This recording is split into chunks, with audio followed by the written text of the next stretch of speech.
So let's create another version of a rabbit. First things first, make 2-inch bubbles here, another 2-inch bubbles for the ears of our rabbit. Okay, tie this up like this.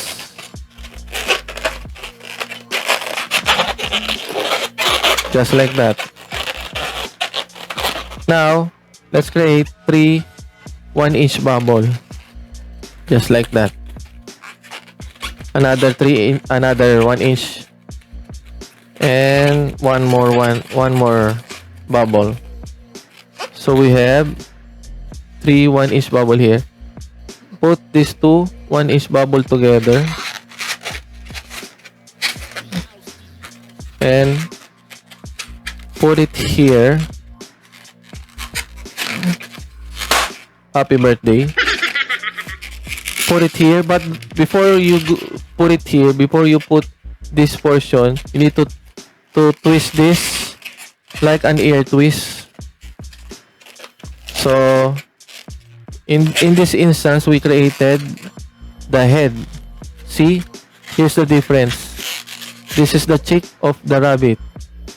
The head of our rabbit and the ears. Now we need to create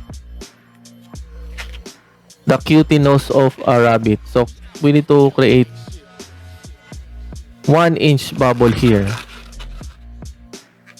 And I think less than 1 inch because we're creating just a nose. So we don't want to create a big nose for our rabbit. So put the nose of our rabbit here. So the position of the nose should be here. Now put the whole portion of our balloon here around at the back of the head of our rabbit. Now put the rest of the portion of our balloon here on the lower part. So we created instantly the nose of our rabbit. Okay, just like that. So it's totally locked.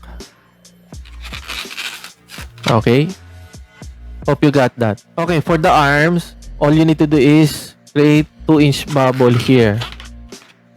Okay, another 1 inch here, one more 1 inch here, and another 2 inch here. This is for the arm of our rabbit. Okay, put together to create a loop. Just like that. Now, for the body, create 2 or 3 inches bubble here. Okay? Just like that. And put here all the way through the arms of our rabbit.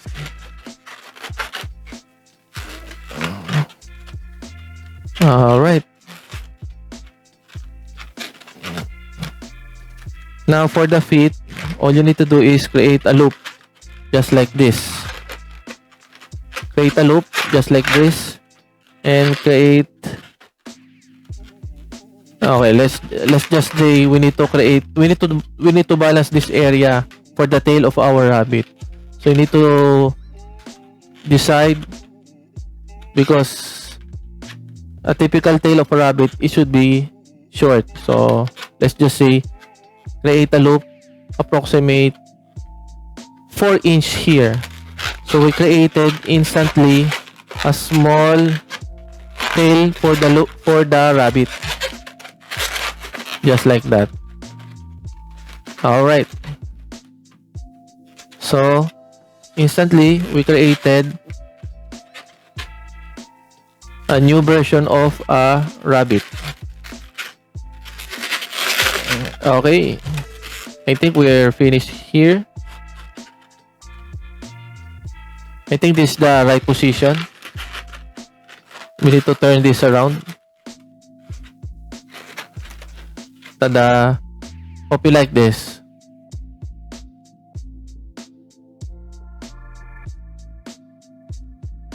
So this is the new version of our rabbit. Hope you like it. The feet and the tail and the whole body section, plus the head with furry nose, and of course truly emphasized ears. See? Hope you like it. Thank you so much.